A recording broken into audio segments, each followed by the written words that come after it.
Nick Wright, okay, first things first, our colleague at Fox Sports, he had this tweet. We had a quiet week 15 in officiating. Week 16, not so quiet. You know, I'll read the tweet. NFL officiating has been an absolute abomination today.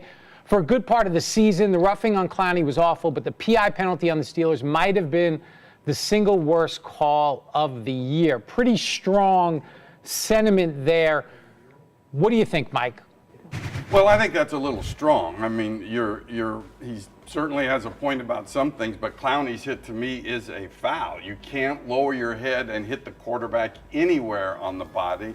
The defensive pass interference here, I don't like this call, but it's not to me the worst call of the season because you can see why he called it. He did stretch his arm out. He did put his hand out, yeah. Put a hand on, but I didn't like it. And the Graham call, now that to me of the ones that Nick Wright's talking about, I don't think it's a foul because look what he does. I mean, he braces himself with the contact to the ground. You know, I think there were 3 penalties yesterday with landing on top of the quarterback with all of your body weight.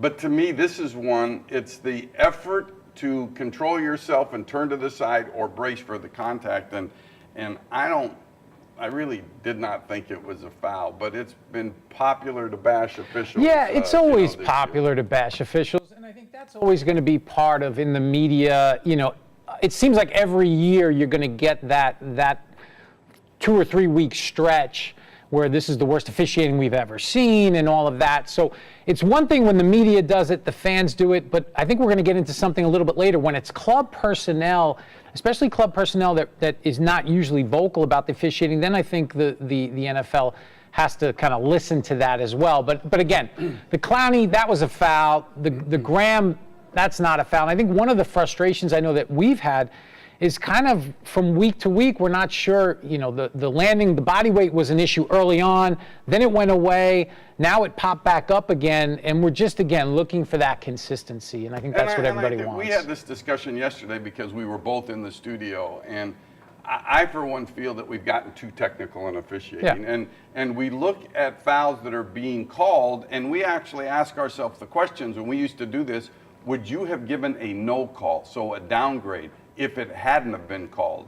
And so many times we often say no. There's a lot of that, yeah. And to me, if we're saying no, we wouldn't issue a no call, a negative grade for the official if they didn't call it, then it really shouldn't have been called. But you're looking at some penalty totals and in specific games with specific crews where you're getting a lot of penalties. And I said it last week and I'm going to say it again. I just feel that officiating in general over the course of time, even when I was there, it's gotten too technical. And I think games play better like they did last night with Bill Vinovich's crew, who calls the least amount of penalties in the league. I think those games play better than I think Sean Hockley might have the most penalty calls during the course of the season. Those games with the least play better. Watch Mike Pereira and Dean Blandino every Monday afternoon on Last Call, presented by Microsoft Surface, right here at NFL on Fox.